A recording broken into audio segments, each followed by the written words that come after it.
Hello दोस्तों, नमस्कार। एक बार फिर से स्वागत है आपके अपने यूट्यूब चैनल देव जी के ट्रिक्स में। तो दोस्तों, यहाँ पर डेली जो कि आप देख सकते हैं कि 8:50 में ये आपकी हिंदी की क्लास होती है। बिल्कुल ज़बरदस्त क्लास होती है, बिल्कुल टाइम भी आपका पक्का है। और आप किसी भी एग्ज़ाम की तैयारी कर रहे हैं, है ना, आप किसी भी एग्ज़ाम के लिए आप लोग यहाँ पर ये वीडियो देख रहे हैं, बिल्कुल बेहतरीन होगा। क्योंकि इसी प्रकार के ही जो क्वेश्चन होते हैं वो लगभग हर एक एग्ज़ाम में होते हैं, और हम आपको यहाँ पर जो सोल्व कराते हैं, हर एक एग्ज़ाम के जो हिंदी के प्रैक्टिस होते हैं वो हम आपको सोल्व कराते हैं। तो इस वीडियो को पूरा देखिएगा। गुड इवनिंग, नमस्ते सभी को, जय हिंद, हर हर महादेव, जय मां शारदे, सभी को जय हिंद, खुश रहिए भैया, ईश्वर सफल बनाए। Good evening. तो चलिए फिर स्टार्ट करते हैं। कह रहे हैं आधुनिक भारतीय आर्य भाषाओं के उदय के पूर्व आर्य भाषा का कौन सा रूप विद्यमान था। यहाँ पर जवाब देना है। इसका जो आंसर है वो आपका राइट क्या हो जाएगा। कह रहा है उदय के पूर्व, है ना। तो ये था आपका अपभ्रंश। याद रखें कि आधुनिक भारतीय आर्य भाषाओं की उदय से पूर्व आर्य भाषा का अपभ्रंश रूप विद्यमान है। इसका आंसर आपका डी नंबर है, राइट हो जाएगा। और अगले क्वेश्चन को आते हैं। क्वेश्चन दिया गया है कि आधुनिक भारतीय भाषाओं का विकास जो हुआ है किससे हुआ है। चलिए यहाँ पर जवाब देना है कि आधुनिक भारतीय भाषाओं का जो विकास हुआ है वो आपकी किससे हुआ है। यहाँ पर देखा जाए तो आपका आंसर क्या हो जाएगा, अपभ्रंश हो जाएगा, जो कि ऑप्शन नंबर आपका ए हो जाएगा, अपभ्रंश हो जाएगा। क्लियर है। चलिए यहाँ पर देखिए अगला क्वेश्चन आपसे कह रहा है, दिया गया है निम्नलिखित में से किस बोली में कर्ता कारक का विभक्ति चिन्ह प्रयुक्त नहीं होता है। कल आपको इसी प्रकार का क्वेश्चन मिला था, है ना। थोड़ा सा प्रश्न में अंतर था, लेकिन मैटर आपका लगभग यही था। यहाँ पर देखा जाए क्वेश्चन नंबर आपका 3 है, और 3 की अगर बात करते हैं तो ऑप्शन क्या हो जाएगा। देखो दिया है कि किस बोली में कर्ता कारक का जो विभक्ति है, कर्ता कारक विभक्ति होती है ने, तो ने का प्रयोग जो प्रयुक्त नहीं होता है वो किस में नहीं होता है। तो देखो यहाँ पर देखा जाए तो आप कहेंगे सर बुंदेली में तो आपका होता है ना, ने का प्रयोग। खड़ी बोली में भी आपका ने का प्रयोग होता है। आप कहेंगे सर अवधी बोली में नहीं होता है, और आपके ब्रज भाषा में नहीं होता है। यहाँ पर देखा जाए प्रश्न संख्या आपका कौन सा बनेगा। यहाँ पर ऐसी स्थिति में बी नंबर तो लगाएंगे और ब्रज भी लगाएंगे। इसका मतलब है कि आपका ए और बी वाला जो ऑप्शन है वो आपका राइट हो जाएगा। अब आपको यहाँ पर नंबर जो है आप लोग ए लगा दीजिए चाहे बी लगाइए, आपको पूरा का पूरा नंबर है हाई कोर्ट के माध्यम से आपको दिया जाएगा। ठीक है, यहाँ पर आगे बढ़ते हैं। क्वेश्चन दिया गया है कि निम्न में से किस बोली में ने का प्रयोग नहीं होता है। देखिए ने का प्रयोग किस में नहीं होता है, तो अभी हमने बताया कि भैया कौरवी में होता है, हरियाणवी में, मालवी में, लेकिन आपकी अवधी बोली में नहीं होता है। उम्मीद है कि अब आपसे जब भी क्वेश्चन ये मिलेगा इस प्रकार का खड़ी बोली से रिलेटेड, अब आपसे गलतियां नहीं होंगी कभी भी। ठीक है, चलिए अगले क्वेश्चन को आते हैं। क्वेश्चन दिया गया है कि हिंदी भाषा में कुल व्यंजन जो आपके हो कितने होते हैं। हिंदी भाषा में कुल व्यंजन जो आपके होंगे वो कितने हो जाएंगे। चलिए यहाँ पर बताना है। तो हिंदी भाषा में कुल व्यंजन जो आपके होंगे, यहाँ पर आंसर क्या हो जाएगा, तो 33 आपके होते हैं। कितने होते हैं, 33 आपका आंसर राइट हो जाएगा। जो अगला क्वेश्चन आपसे दिया गया है कि हिंदी में ध्वनियाँ कितने प्रकार की होती हैं। हिंदी में ध्वनियाँ कितने प्रकार की होती है, यहाँ पर बताना है। चलिए हिंदी में ध्वनियाँ कितने प्रकार की हैं, यहाँ पर आंसर दीजिएगा। और आप कहेंगे सर ध्वनियों की अगर बात कर लेते हैं तो ध्वनियाँ आपकी 2 ही हैं, है ना। कौन कौन सी हैं अब आप लोग बताइएगा, जल्दी से बताइएगा। हिंदी में जो 2 ध्वनियाँ हैं वो आपकी कौन कौन सी ध्वनियाँ हैं। 2 आपने आंसर लगा दिया, तो भैया 2 में से देखा जाए तो एक तो आपकी स्वर हो जाएगा, है ना, और दूसरी क्या हो जाएगी, यहाँ पर आपका व्यंजन हो जाएगा। तो आपका आंसर यहाँ पर ए नंबर है, राइट हो जाएगा। जो स्वर होते हैं वो आपके स्वतंत्र होते हैं, और भैया जो आपके व्यंजन होते हैं वो स्वर की सहायता से बोले या लिखे जाते हैं, याद रखेगा। ठीक है, आगे बढ़िए। क्वेश्चन आपसे दिया गया और आपसे कह रहा है कि निम्न में से संज्ञा शब्द इनमें से कौन सा है। चलिए बताइएगा, बहुत संज्ञा आपने पढ़ा है ना, तो आप बताइएगा संज्ञा शब्द इनमें से जो आपका है कौन सा है। पहचान कर लेते हैं या नहीं कर लेते हैं। क्वेश्चन नंबर आपका 7 देखिए, आपका जवाब भी आ रहा है। चलिए संज्ञा किसी स्थान, है ना, व्यक्ति, नाम, इन सबको कहते हैं। तो आप कहेंगे सर पुराना क्या है, कोई गुण है। तो पुराना क्या है, यहाँ पर आपका विशेषण हो जाएगा, है ना। पुराना क्या है, ये आपका विशेषण है। नीला भी क्या है, विशेषण है। मोटा भी क्या है, विशेषण है। तो आप कहेंगे सर गंगा जो आपकी है वो पूरे विश्व में एक है, और एक है तो इसका मतलब है कि ये है आपका व्यक्तिवाचक संज्ञा। क्या है, ये व्यक्तिवाचक संज्ञा आपकी हो जाएगी। ठीक है ना, क्लियर है। यहाँ पर दिखाई भी देती है, अर्थात दृश्य भी होता है, और साथ में यहाँ पर आपका क्या है, एक है, तो आप कहेंगे सर ये है आपका व्यक्तिवाचक। अगला क्वेश्चन आपसे दिया गया और आपसे कह रहा है कि प्रतिवर्ष नदी में बाढ़ आ जाती है, वाक्य में से किस प्रकार की संज्ञा है। अब आपको यहाँ पर ध्यान देना है कि प्रतिवर्ष नदी में बाढ़ आ जाती है, वाक्य में किस प्रकार की संज्ञा है। चलिए बहुत अच्छा क्वेश्चन दिया गया है। प्रतिवर्ष अगर बोला जाता तो व्यक्तिवाचक हो जाता। बाकी बात हो रही है किस पर, बात हो रही है नदी पर। प्रतिवर्ष नदी पर बाढ़ आ जाती है, और नदी पर बाढ़ आ जाती है तो आप कहेंगे सर यहाँ पर नदी जो है वो क्या है, नदियाँ कई प्रकार होती है, अर्थात नदियाँ बहुत हैं, और जब बहुत हैं तो उनको गिन भी सकते हैं। भाई कितने भी हों लेकिन गिन सकते हैं, और गिन सकते हैं इसका मतलब है कि यहाँ पर आंसर आपका बी नंबर ये जातिवाचक हो जाएगा। क्या हो जाएगा? जातिवाचक हो जाएगा। इसका जो आंसर है यहाँ पर आपका बी हो जाएगा। ठीक है, जातिवाचक में जो होती हैं उनको हम गिन भी सकते हैं, दृश्य मतलब देख भी सकते हैं, और अगर व्यक्तिवाचक दिया गया है तो वो पर्सनल एक होती है, लेकिन जाति में से ढेर सारे होते हैं, लेकिन गिन सकते हैं, काउंट कर सकते हैं। अगला क्वेश्चन यहाँ पर दिया गया है और आपसे क्या कह रहा है यहाँ पर देखना है। चलिए यहाँ पर देखो दिया गया है, आपसे कह रहा है क्वेश्चन प्रतिवर्ष वाला हो गया है, और आपसे कह रहा है पुल्लिंग परिवर्तन का सही विकल्प आपसे कह रहा है। पुल्लिंग का परिवर्तन जो हुआ है वो सही किस में हुआ है, कौन से ऑप्शन में है? सामग्री का देखो सम्राट दिया गया है, ठाकुर का ठकुराइन होता है, ये गलत दिया है। कवि देखो ये गलत लिखा है, यहाँ पर राजा जो लिया है वो भी गलत लिखा है ना। तो यहाँ पर देखिए पहले ऑप्शन हो जाएगा सामग्री का सम्राट होता है, क्योंकि ये ठाकुर गलत लिखा है, कवि गलत लिखा है, और राजा जो दिया है वो भी गलत दिया गया है कि नहीं। यहाँ पर आगे बढ़िए, क्वेश्चन आपसे दिया गया है और आपसे कह रहा है यहाँ पर क्वेश्चन है कि निम्न में से पुल्लिंग कौन सा है, पुल्लिंग आपको बताना है। चलिए यहाँ पर देखते हैं आपका आंसर क्या हो जाएगा। चलिए देखिए 10 नंबर दिया है, और 10 की अगर हम बात कर लेते हैं तो यहाँ पर देखिए आपसे पुल्लिंग अवस्था कैसी है, स्त्रीलिंग हो जाएगा। सेना कैसी है, अपने देश की सेना सबसे अच्छी सेना है। शिक्षा कैसी है, अपने देश की शिक्षा सबसे अच्छी है। लेकिन शिक्षा तो अच्छी है, लेकिन भैया शिक्षा प्राप्त होने के बाद उसका फ़ायदा नहीं मिलता है। तो आप कहेंगे सर जी नगर कैसा है, तो नगर बड़ा सुंदर है, अर्थात नगर ये कैसा है, तो ये आपका हो जाएगा पुल्लिंग हो जाएगा, राइट आंसर। यहाँ पर अगले क्वेश्चन को आते हैं। क्वेश्चन आपसे कह रहा है कि दिए गए शब्दों में से नित्य एक वचन में प्रयोग होने वाला शब्द कौन सा नहीं है। चलिए क्वेश्चन नंबर आपका 11 है, थोड़ा ध्यान लगाकर जवाब देना है, नहीं तो इस क्वेश्चन में आप लोग गड़बड़ कर देंगे। चलिए यहाँ पर बताना है, क्योंकि यहाँ पर आपसे दिया है नहीं। तो हमने कहा सदा एक वचन में, जनता होता है हमेशा एक वचन में, पानी हमेशा एक वचन में होता है, और आकाश भी आपका क्या है, एक ही वचन है, इसके बहुवचन नहीं हो सकते हैं। तो आप कहेंगे सर जो हस्ताक्षर दिया है वो आपका बहुवचन है, मतलब ऑप्शन अगर आपका आ रहा है यहाँ पर आपका सी नंबर है, वो जवाब बिल्कुल राइट हो जाएगा। क्लियर है। यहाँ पर आगे बढ़ते हैं। क्वेश्चन आपसे कह रहा है कि निम्न विकल्पों में से एक वचन शब्द इनमें से कौन सा है। चलिए एक वचन इनमें से क्या पहचान कर सकते हैं? दर्शन, नदी, घरों और लताओं। यहाँ पर देखिए क्वेश्चन नंबर आपका 12 है, और 12 की अगर बात करते हैं तो आपका आंसर क्या हो जाएगा। तो आप कहेंगे सर इसमें से जो आपका नदी है वो आपका एक वचन में दिया गया है, नदी का नदियाँ हो जाता है। तो यहाँ पर दर्शन, घरों और यहाँ पर लताओं ऑलरेडी क्या है, बहुवचन में है, तो ऑप्शन नंबर आपका बी राइट हो जाएगा। अगले क्वेश्चन को आते हैं। क्वेश्चन आपसे अगला पूछा गया है कि हम ताजमहल देखने जाएंगे, हम ताजमहल देखने जाएंगे, रेखांकित में से पद आपको बताना है। क्वेश्चन नंबर आपका 13 दिया गया है, और यहाँ पर जो रेखांकित है वो आपकी किस में है, तो यहाँ पर हम में रेखांकित किया जाएगा।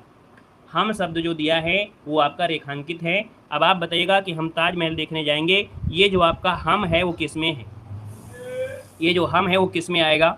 यहाँ पर देखो निजवाचक जो होता है अपने आप के लिए होता है, मैं अपने कपड़े धोता हूँ, मैं खाना बनाता हूँ, है ना। तो ये तो आपके देखा जाए तो निज के लिए होता है, जो कि निज के लिए मतलब अपने आप के लिए होता है। पुरुषवाचक यहाँ पर देखा जाए तो आपका मध्यम पुरुष, उत्तम पुरुष और आपका अन्य पुरुष होता है। निश्चयवाचक में होता है कि निश्चयवाचक में यह होता है और वह होता है, और अनिश्चयवाचक में भाई कोई और ये होता है। तो इसका मतलब आपका जो आंसर है जिसका भी ऑप्शन आ गया है यहाँ पर कौन सा भैया, ऑप्शन नंबर आपका जवाब क्या हो जाएगा, बी हो जाएगा या सी हो जाएगा। चलिए चलिए बड़ा कन्फ्यूजन है। अब आप लोग आंसर सी लगाएंगे या ऑप्शन बी लगाएंगे, तो आपका आंसर इनमें से क्या हो जाएगा। हम शब्द जो आपका है इनमें से क्या बनेगा। तो भैया हम की जगह हम लोग स्त्री का नाम ले सकते हैं और पुरुष का भी नाम ले सकते हैं, है ना। तो यहाँ पर देखा जाए तो अगर निश्चयवाचक आपका दिया है लेकिन यहाँ पर सर्वनाम दिया है, निश्चयवाचक सर्वनाम की पहचान क्या होती है ये भी यहाँ पर आपको दिया गया है। यहाँ पर निश्चय है कि आपका दिया है यह और वह दिया गया है। पूछा गया है आपका वह जो पूछा गया है कि भैया हम ताजमहल देखने जाएंगे, तो ये देखिए जो आपका होता है कौन, पुरुषवाचक। पुरुषवाचक में क्या होता है, मैं होता है, और पुरुषवाचक में जो उत्तम पुरुष होता है, उत्तम पुरुष में मैं होता है, हम होता है, और मध्यम पुरुष में यू अर्थात तुम होता है, और अन्य पुरुष में यह वे जो आपके होते हैं। इसका मतलब ऑप्शन नंबर आपका बी राइट हो जाएगा, बी नंबर हो जाएगा इसका राइट आंसर। ठीक है, चलिए उत्तम पुरुष में आपका आएगा मैं और हम हो जाएगा। यहाँ पर देखो दिया गया है, हाँ अगर कह देता यह मेरा घर है, यह मेरा घर है, वह उसका घर है, तो हम लोग यहाँ पर कह सकते हैं। क्लियर है। तो यहाँ पर देखो दिया गया है कि पुरुषवाचक सर्वनाम आपसे बताना है कि आप अंदर आकर बैठिए, आप अंदर आकर बैठिए। इसका मतलब जो आपसे दिया है पुरुषवाचक में से, तो अंदर शब्द होगा नहीं, आकर क्रिया है नहीं, बैठना क्रिया है नहीं है, तो कहेंगे सर जो आप दिया गया है ये क्या है आपके, ये आपके पुरुषवाचक में आएगा और किस में आएगा, तो आपके देखा जाए तो मध्यम पुरुष में आएगा। किसमें? मध्यम पुरुष में होता है तुम, है ना। जो यू और यू योर्स होता है वो आपका होता है, ए नंबर आपका राइट हो जाएगा। यहाँ से आपके पॉइंट क्लियर हो गए होंगे, है ना। यहाँ पर एक दिया गया है अनुमान का विशेषण क्या होता है। अनुमान शब्द यहाँ पर देखो सिंपल सा है, साधारण सा है। हमने आपको बताया था कि विशेषण सबसे आसान होते हैं, विशेषण सबसे आसान होते हैं। जैसे हमने कहा कि जैसे कोई लड़की होती है बिना मेकअप की बड़ी अच्छी लगती है, लेकिन अगर शादी में उसको मेकअप लगा दिया जाए तो वो लगेगा तो भाई लड़की को अच्छा लगेगा, लेकिन कहीं ना कहीं लड़कों को थोड़ा कम अच्छा लगता है। याद रखिएगा बिना मेकअप की ज़्यादा अच्छा होता है। तो इसका मतलब है जो सरल होता है, सिंपल होता है, वो होता है संज्ञा, और अगर उसमें लीपा पोती कर दी जाए, लीपा पोती कर दी जाए तो वो हो जाती है विशेषण। जैसे यहाँ पर अनुमान दिया गया था, ये सिंपल सा साधारण सा है, लेकिन कहीं ना कहीं इसको थोड़ा सा लीपा पोती कर दी गई, और ये जो लीपा पोती की गई है अर्थात यहाँ पर देखा जाए तो जो दिया गया है अनुमानित, क्या दिया है? अनुमानित दिया गया है। अनुमानक होगा नहीं और अनुमित होगा नहीं।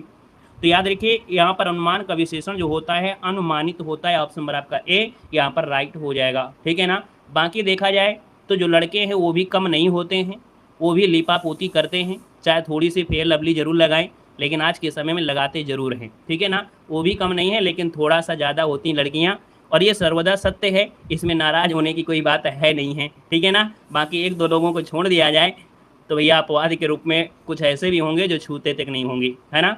चलिए यहाँ पर देख दिया गया है अनुमान का विशेषण अनुमानित आपका हो गया है, ठीक है। अच्छा, यहाँ पर एक शब्द आपको याद रखिएगा कि जो यूपी एक्ट प्रदर्शी थे उसने यहाँ पर अनुमित शब्द को भी मान लिया था, लेकिन जो शुद्ध शब्द आपका है वो आपका ए ही हो जाएगा, राइट हो जाएगा। यहाँ पर अगले क्वेश्चन कराते हैं। क्वेश्चन आपसे दिया गया है कि बुद्धिहीन शब्द व्याकरण की दृष्टि से किस संवर्ग में आएगा? बुद्धिहीन। अब यहाँ पर देखा जाए बुद्धिहीन दिया गया है तो आप कहेंगे सर ये बुद्धिहीन क्या है? जैसे बुद्धि है ये सिंपल है, लेकिन बुद्धिहीन कर दिया गया अर्थात उसके बारे में गुण को बता दिया गया, और जब गुण को बता दिया इसका मतलब क्या हो जाएगा? तो यहाँ पर आप कहेंगे सर ये हो जाएगा विशेषण, है ना। बुद्धि शब्द होता तो अलग बात है, बुद्धि को हमने लिपा पोती कर दी तो इसको बिगाड़ दिया, उसके अच्छे प्यारे सारे शकल को बिल्कुल बिगाड़ के रख दिया, तो ये हो जाएगा आपका सी नंबर विशेषण। अब आपको विशेषण हमारे हिसाब से समझ में आ गया है कि जो भी शब्द हो थोड़ा सा अगर घुमाया फिराया गया हो, लिपा पोती की गई हो, वो विशेषण होता है, याद रखिएगा, ठीक है ना। चलिए जैसे मान लो आसमान है, अब आप बताइएगा आसमान दिया गया है और आसमान शब्द है क्या? आप बताइए ये जो आसमान शब्द है वो आपका है क्या? जल्दी बताइए, आसमान शब्द क्या है? ये विशेष है कि नहीं है? इसका प्रयोग हम लोग क्या कर सकते हैं?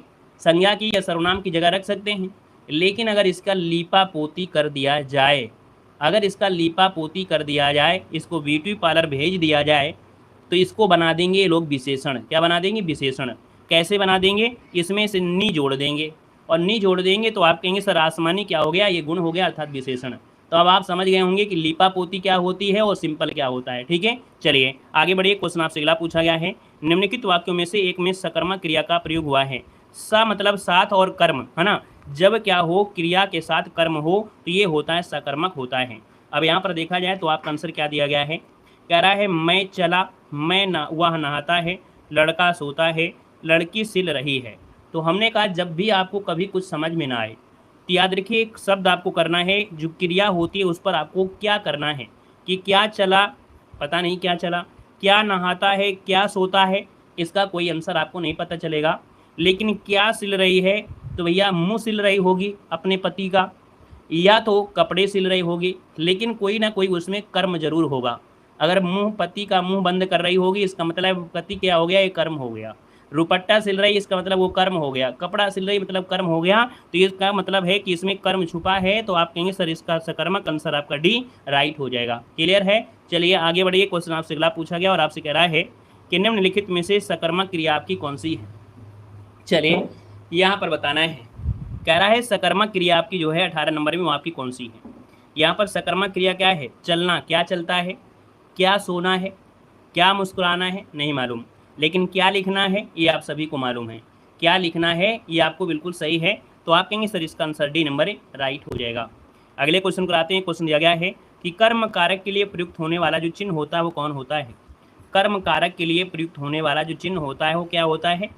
तो भैया यहाँ पर कर्म में होता है, यहाँ पर ऑप्शन डी को होता है। क्या होता है? को का प्रयोग किया जाता है। यहाँ पर देखा जाए तो आपका अगला क्वेश्चन क्या कह रहा है, दिया गया है माँ ने बाजार से कपड़ा खरीदा, रेखांकित में से कारक पूछा गया है 20 नंबर में। अब आप बताइएगा कि यहाँ पर जो आंसर बनेगा वो कौन सा हो सकता है। अगर इस क्वेश्चन का जवाब अगर आपने दे दिया तो हम समझेंगे कि आप लोग हिंदी में से कहीं ना कहीं देखा जाए सबसे श्रेष्ठ तो नहीं कहेंगे, लेकिन सब में से कुछ श्रेष्ठ की श्रेणी में आप लोग जरूर आएंगे। चलिए यहाँ पर देखिए आपका आंसर क्या है। चलिए ऑप्शन नंबर आपका देखो 20 में से ऑप्शन आ रहा है सी नंबर, बिल्कुल सही है कि जो कपड़ा है यहाँ पर क्या संज्ञा है, क्या ये है कर्म, है ना, क्या है ये कर्म है, इसी में तो काम किया जाएगा, अर्थात ये कर्म है, तो ऑप्शन नंबर सी राइट हो जाएगा, याद रखिएगा। क्लियर है, आगे बढ़िए। क्वेश्चन आपसे अगला पूछा गया और आपसे कह रहा है कि अभी अभी राधा सो गई है, अभी अभी राधा सो गई है। अब यहाँ पर देखा जाए तो आप कहेंगे सर अभी अभी राधा सोई है, तो जब क्रिया बिल्कुल अभी अभी की होती है उसको कहते हैं आसन्य। आसन्य मतलब होता है चिपका हुआ, तो याद रखिएगा यहाँ पर आंसर बी हो जाएगा, आसन्य भूतकाल, क्योंकि जब भी कभी क्रिया बिल्कुल अभी अभी हुई हो उसे आसन्य कहते हैं। ठीक है, अगला क्वेश्चन बताइएगा। क्वेश्चन दिया गया है कि कौन सा वाक्य आसन्य भूतकाल में है। अब हम नहीं बताएंगे क्योंकि एक का आंसर हमने बताया है, बाकी दूसरे का जवाब आपको देना है। हमारी सीरीज में यही खासियत है कि हर एक क्वेश्चन आपको 2 और 3 आपको जरूर मिलेंगे, एक हम आपको बताते हैं और दूसरा आप लोगों से पूछते हैं। चलिए जवाब देना है, आपका आंसर क्या है। तो देखिए यहाँ पर दिया है कौन सा आसन्य भूतकाल है, तू आता तो मैं जाता, या इस पर आपको लग रहा है क्या कि तू आता तो मैं जाता, मोहन आया सीता गई, वह आया था, फिर दिया है मैंने आम खाया है। हमने कहा था जब खाने की बात कर दे, याद रखिएगा कि जब खाने की बात कर दे तो हमेशा 99% होता है आसन्य होता है, लेकिन अगर ये कह दे कि मैं खाना खा चुका हूँ, मैं खाना खा चुका था, तो इसका मतलब है चुका मतलब हो गया क्रिया काफ़ी देर पहले हो गई होगी, और जब क्रिया का समय काफ़ी देर हो जाता है, काफ़ी समय होता है, तो वो पूर्ण भूतकाल होता है। अगर चुका शब्द लगा दे तो समझ जाना कि ये क्रिया काफ़ी देर हो गई है, लेकिन जो क्रिया अभी आपको हुई है, पता नहीं है कि ये आम अभी खाया है कि दोपहर वाला खाया है, तो आपको याद रखिए आसन्न हो जाएगा। ठीक है, अगला क्वेश्चन बताइएगा। यहाँ पर दिया है कि निम्नलिखित में से कर्म कारक वाला वाक्य चुनना है। कर्म देखो दिया गया है, कर्म कारक किसमें है, ऐसा कहते हैं कि तुम लिख नहीं सकते, बिल्ली के हाथों, है ना, बिल्ली के हाथों चूहा मारा गया। इसका मतलब है बिल्ली के द्वारा चूहा मारा गया, तो कहीं ना कहीं देखा जाए जब द्वारा शब्द लगा होता है तो कहीं ना कहीं यहाँ पर साइलेंट के रूप में आपका है, तो ये हो जाएगा बिल्ली के, है ना, बिल्ली के हाथों चूहा मारा गया। इसका मतलब है कि हाथ शब्द यहाँ पर कर्म का काम करेंगे, तो आंसर आपका सी वाला राइट हो जाएगा। जहाँ भी द्वारा शब्द लग जाए वो हमेशा आपका कर्म होगा ही होगा। अगले क्वेश्चन कराते हैं। क्वेश्चन दिया गया है कर्मवाच्य में प्रधान होता है, कर्मवाच्य में क्या प्रधान होता है। चलिए कर्मवाच्य में जो प्रधान होता है वो क्या होता है, तो आपके कर्मवाच्य में होता है कर्म प्रधान होता है, कृतवाच्य में कर्ता होता है और भाववाच्य में भाव होता है। अगला क्वेश्चन आपसे कह रहा है निम्नलिखित में से कृदंत अव्यय का एक प्रकार नहीं है, कृदंत अव्यय का एक प्रकार नहीं है। क्वेश्चन नंबर आपका 25 है, बड़ा अच्छा क्वेश्चन है, बताइएगा। तो देखो यहाँ पर दिया है कृदंत अव्यय का प्रकार नहीं है। जो कृदंत अव्यय होते हैं वो आपके देखो पूर्वकालिक होंगे, तात्कालिक होंगे और पूर्ण क्रियाबोधक होंगे, लेकिन ये भूतकालिक में आपके नहीं जाएंगे। याद रखिए अभिकारी जो कृदंत होते हैं वो 4 प्रकार के होते हैं, पूर्वकालिक कृदंत, तात्कालिक कृदंत, अपूर्ण क्रियाबोधक और पूर्ण क्रियाबोधक। तो अब आपको समझ में आ गया है कि भूतकालिक कृदंत का प्रयोग समानता विशेषण की तरह होता है, अर्थात ये जो आपका होगा ये विशेषण में होता है, और जो विशेषण होता है उसे तद्धित कहते हैं। क्या कहते हैं, यहाँ पर उसे तद्धित कहा जाता है। ठीक है ना, नोट करिएगा। यहाँ पर अगला क्वेश्चन आपसे कह रहा है और दिया गया है वह दिन भर पढ़ता रहता है, वाक्य में अव्यय पूछा गया है। ये जो दिन भर शब्द दिया है वो आपका है क्या, सभी लोग बताएंगे कि वो जो दिन भर शब्द दिया है वो है क्या। दिन भर शब्द जो दिया है वो आपका है क्या, बताइएगा। चलिए क्या ये परिणामवाची तो नहीं होगा, क्या समुच्चय बोधक है, आपका नहीं होगा, क्या प्रश्नवाचक है, नहीं है, ये है निपात है। हमने कहा था निपात का प्रयोग वाक्य को सुंदर करने में होता है। चाहो तो आप इसको हटा भी दो, वह पढ़ता रहता है, वह पढ़ता रहता है, अगर हम ये बोले तो भी आप कहोगे सर जी आप बिल्कुल सही कह रहे हैं। तो इसका मतलब है कि ये क्या है, निपात जो होते हैं एक प्रकार से अव्यय के रूप में होते हैं, इनको वाक्य को सुंदर करने के लिए इनको जोड़ देते हैं, लेकिन अगर हटा दिया जाए तो भी इसमें से कोई फर्क आपका नहीं पड़ने वाला है। ठीक है ना, तो वह दिन भर पढ़ता रहता है, तो अगर दिन भर हटा देंगे तो वह पढ़ता रहता है, ये भी सही है। तो आप कहेंगे सर ये क्या है, एक प्रकार से निपात है जो कि बलदायक होता है। यहाँ पर अगला क्वेश्चन आपसे दिया गया और आपसे कह रहा है कि अहेर शब्द का तत्सम क्या होता है। चलिए बताइएगा कि अहेर शब्द दिया है, अहेर, देखो अहेर दिया है, अहेर, और अहेर का होता है आखेट होता है, क्या होता है, आखेट होता है। अगर आप लोग यहाँ पर अहीर दे देंगे तो भैया अभीर का होता है, अभीर, क्या होता है, अभीर होता है, हमने आपको पढ़ाया था तत्सम तद्भव में। अगर अहीर कह देंगे तो अहीर का तो अभीर होता है, तो भैया यहाँ पर ये वाला तो हो ही नहीं सकता है ना। तो याद रखिए अहेर का होता है आखेट होता है, इसको ऑप्शन डी राइट हो जाएगा। यहाँ पर अगला क्वेश्चन आपसे दिया गया और आपसे कह रहा है कि चूरन किस प्रकार का शब्द है। कहते हैं ना अरे यार आपने तो चूरन पकड़ा दिया, है ना। यहाँ पर हम इंतजार इतना कर रहे थे और देखा जाए तो यहाँ पर क्लास में कुछ नहीं है। तो याद रखिए चूरन शब्द जो आपका है कैसा है 28 नंबर में, तो ये जो शब्द आपका है वो आपका अर्ध तत्सम में आएगा, क्या आएगा, अर्ध तत्सम में आएगा। अब इसका तद्भव क्या होता है, कितने लोग बता सकते हैं कि सर जी चूरन का तद्भव होता क्या है। अगर हम आपसे तत्सम पूछ लेते, मान लो अगर तत्सम होता तो चूर्ण हो जाता, चूर्ण हो जाता, लेकिन तद्भव पूछा गया है तो तद्भव होता है चूना, क्या होता है, चूना होता है। तो यहाँ पर याद रखिए जो चूरन शब्द है कहीं ना कहीं ये अर्ध तत्सम में आपका आता है, याद रखिएगा, ठीक है ना। बिगड़ते बिगड़ते कुछ और ही रूप में चले जाते हैं तो इनको भैया कहते हैं अर्ध तत्सम कहते हैं। जैसे कारज होता है ना, क्या होता है, कारज, जैसे कार्य दिया गया है कार्य और इसका कारण होता है तत्सम में, तो भैया अर्ध तत्सम में होता है कारज, ठीक है। अगला क्वेश्चन आपसे कह रहा है, यहाँ पर दिया है निम्न में से कौन सा एक अनाथ का पर्यायवाची नहीं है। जो अनाथ होता है, अनाथ होता है उसको हम बेसहारा कहते हैं, अनाथ को यतीम कहते हैं, अनाथ को निराश्रित कहते हैं, लेकिन ये नहीं कह सकते हैं कि अनाथ वाला जो होता है वो अनाड़ी होता है, क्या ऐसा है क्या, नहीं। तो आप कहेंगे सर इसका आंसर आपका सी वाला राइट हो जाएगा। यहाँ पर अगला क्वेश्चन आपसे दिया गया और आपसे कह रहा है कि कौन सा शब्द अंधकार का पर्यायवाची है। चलिए अंधकार का पर्यायवाची है और अंधकार का होता क्या है, तो यहाँ पर देखा जाए अंधकार का होता है, यहाँ पर देखो दिया गया अंधेरा दिया गया है, क्या दिया गया, अंधेरा दिया है। यहाँ पर तिमिर दिया गया है ना। तिमिर जो आपका होता है भैया ये किसका होता है, तिमिर भी तो होता है, तम भी होता है।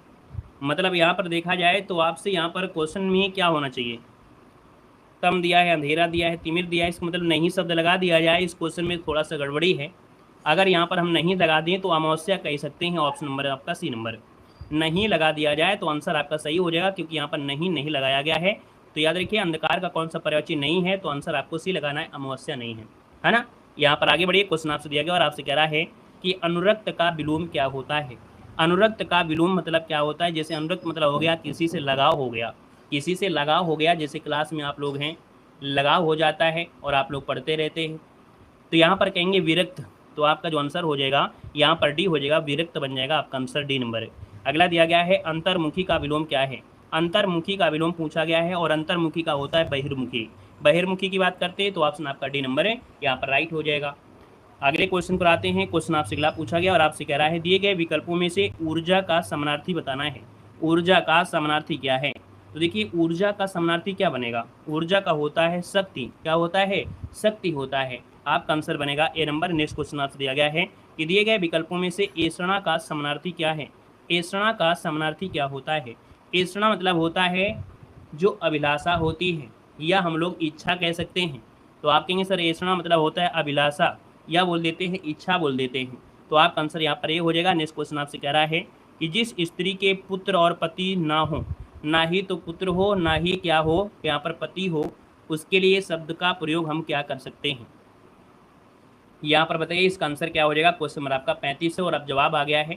यहाँ पर जो आंसर ये दिया है अवीरा शब्द कहा जाता है, जिस स्त्री के पुत्र भी ना हो और पति ना हो उसे अवीरा कहते हैं। ऑप्शन नंबर आपका ए बन जाएगा।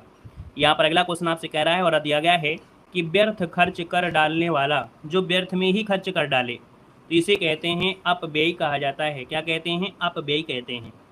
और अगर आप कहेंगे सर फिजूल खर्च मतलब क्या होता है, ये भी बता दीजिए।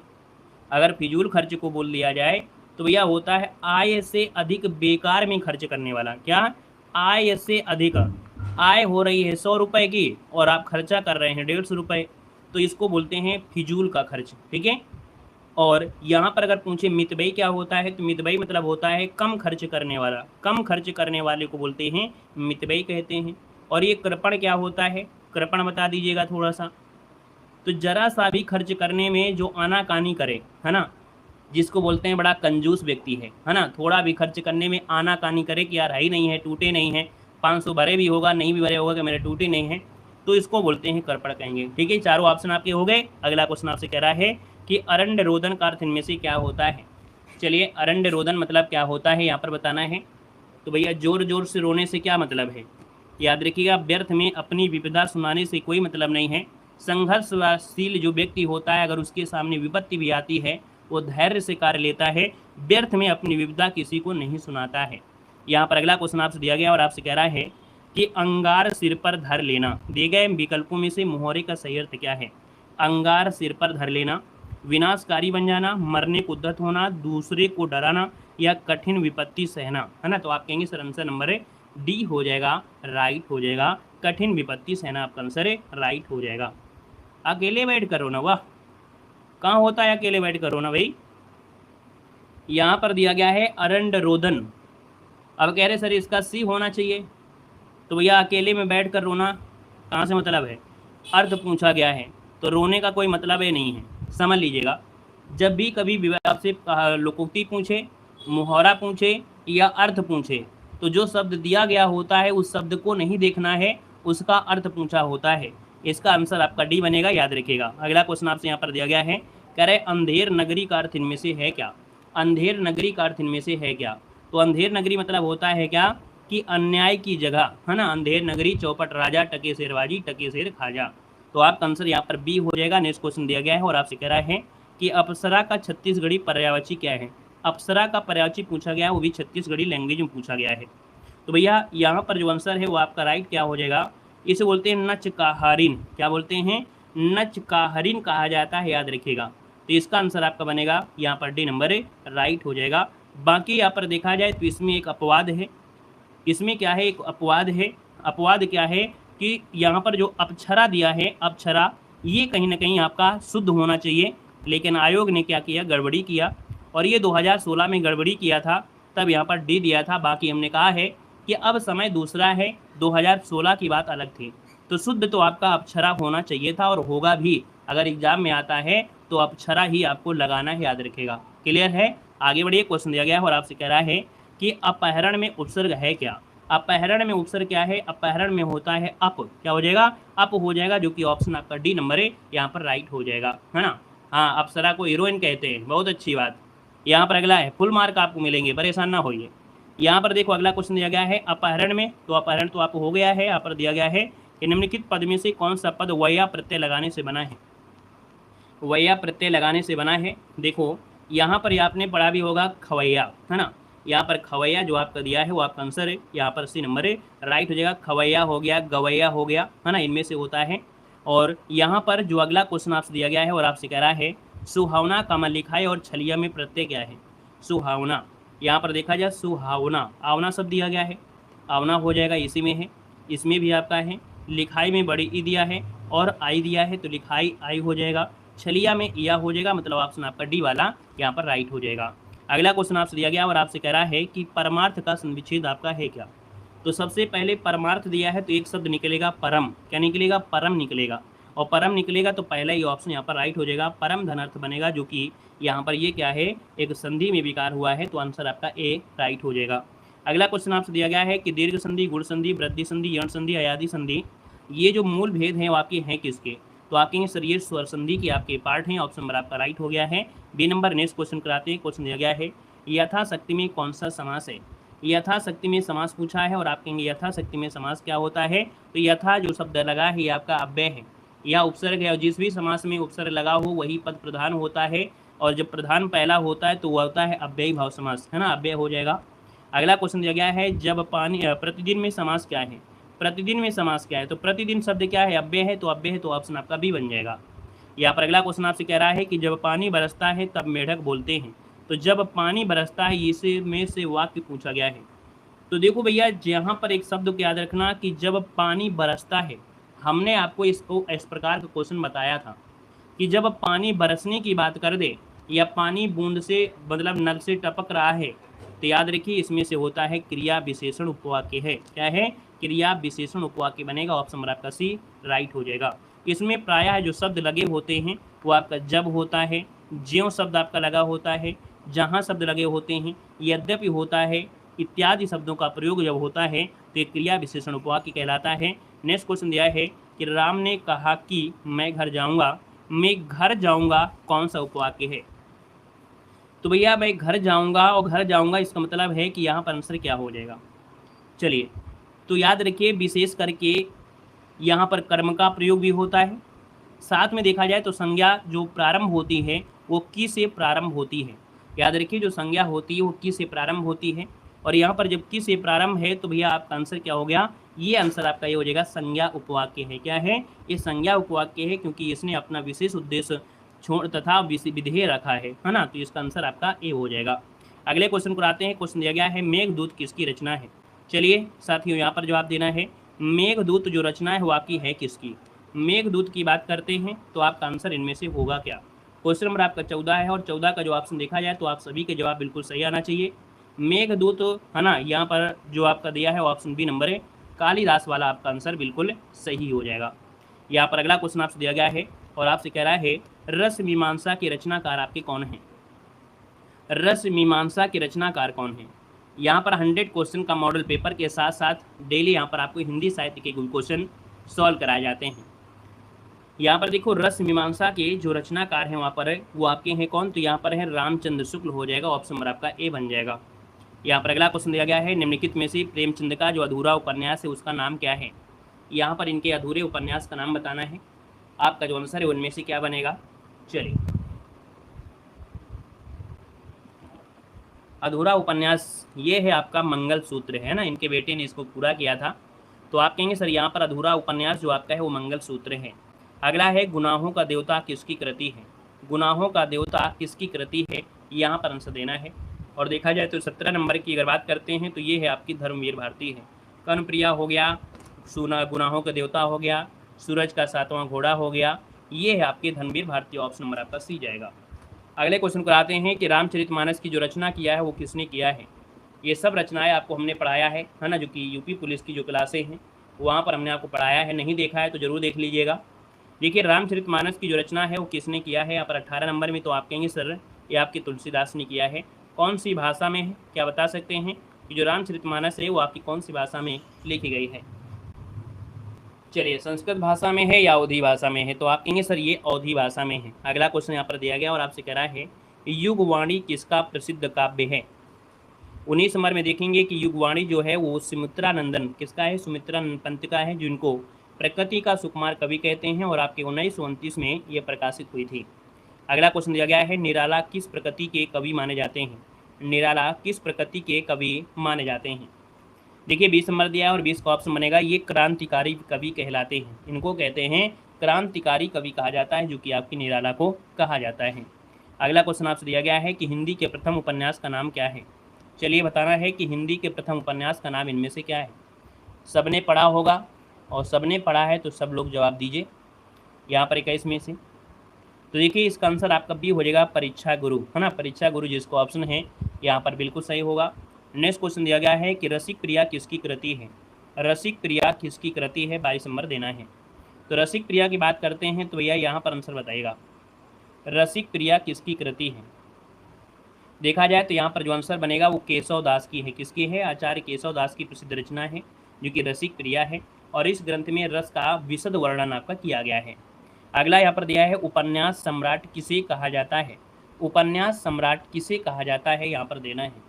बहुत ही प्यारे प्यारे क्वेश्चन हैं, और ऐसे भी क्वेश्चन को जो ना देखे वो तो भैया बहुत ही प्यारा इंसान होगा, है ना भैया। जब हार्ड क्वेश्चन नहीं है इसका मतलब है कि अगर आप ऐसे भी क्वेश्चन नहीं देखते हैं इसका मतलब है कि आप बहुत प्यारे हैं। देखो दिया है कथा सम्राट किसे कहते हैं? तो कथा सम्राट कहा जाता है मुंशी प्रेमचंद को कहते हैं, ऑप्शन नंबर आपका डी यहाँ पर राइट हो जाएगा। और अगला क्वेश्चन यहाँ पर दिया गया है और आपसे कह रहा है कि हिंदी साहित्य के आदिकाल को आचार्य शुक्ल ने क्या नाम दिया है? तो दोस्तों यहाँ पर याद रखिए आचार्य जो आपके हैं, याद रखिए हिंदी साहित्य के आदिकाल को आचार्य शुक्ल ने वीर गाथा काल इनको नाम दिया है, वीर गाथा काल नाम दिया है। ये क्वेश्चन बहुत बार पूछा गया है। अगला है छायावाद के जो प्रवर्तक है वो आपके कौन हैं? छायावाद के जो प्रवर्तक हैं इनमें से किसे माना जाता है? तो भैया छायावाद के प्रवर्तक जो आपके इनमें से जयशंकर प्रसाद हो जाएंगे। कौन? यहाँ पर आंसर नंबर आपका डी राइट हो जाएगा, जयशंकर प्रसाद। अगला है रामचंद्रिका किसकी रचना है? रामचंद्रिका किसकी रचना है? क्वेश्चन नंबर आपका 26 है। और 26 की बात करते हैं तो दोस्तों ये हैं आपके केशव दास हैं। कौन है? केशवदास आपका जो आंसर है यहाँ पर बिल्कुल सही जवाब हो जाएगा। और अगला क्वेश्चन दिया गया है कि तुलसीदास द्वारा रचित जो विनय पत्रिका है इसकी भाषा क्या है।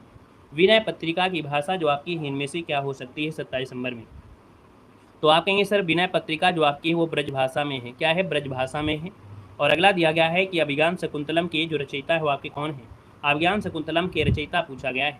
और यहाँ पर अभिज्ञान शकुंतलम के जो रचयिता है वो आपकी कौन है, तो आपकी कालिदास है, जो कि ऑप्शन नंबर आपका ए राइट हो जाएगा। और अगला है कबीर किसके शिष्य थे। कबीर जो थे वो किसके शिष्य थे 29 नंबर में। तो भैया कबीर किसके शिष्य थे बताइएगा, या आप सीधा बोल सकते हैं कबीर के गुरु का नाम बताइएगा, है ना। दोनों में से कुछ भी बोल दीजिएगा। यहाँ पर 29 नंबर में बता सकते हैं। तो चलिए फिर आप लोग कमेंट बॉक्स में कमेंट करिएगा कि कबीर दास किसके शिष्य थे। इसका जवाब आप लोगों को कमेंट बॉक्स में कमेंट करके आपको बताना ही रखते हैं। और मिलते हैं एक नए सेशन में। अगली क्लास में आप लोग आ जाइए। अगली क्लास देख सकते हैं हाई कोर्ट के लिए जो आपकी स्पेशल चलाई गई है, जिस पे आपका सिलेबस कवर किया जा रहा है हाई कोर्ट का। और उस ऑब्जेक्टिव क्वेश्चन के माध्यम से आप बेहतरीन तैयारी कर पाएंगे। आप लोग इस लिंक को जो हम आपको दे रहे हैं इस पर क्लिक करिए, या आपको जो पिन की गई उस पर क्लिक करके आप लोग अगली क्लास में आइए। अगली क्लास को हम लोग बेहतरीन तरीके से यहाँ पर हम लोग सॉल्व करने वाले हैं, ठीक है, जो कि आपके हाई कोर्ट के लिए स्पेशल है। चलिए आ जाइए अगली क्लास में। सभी को धन्यवाद, सभी को जय हिंद, गुड नाइट। अभी गुड नाइट नहीं होगा।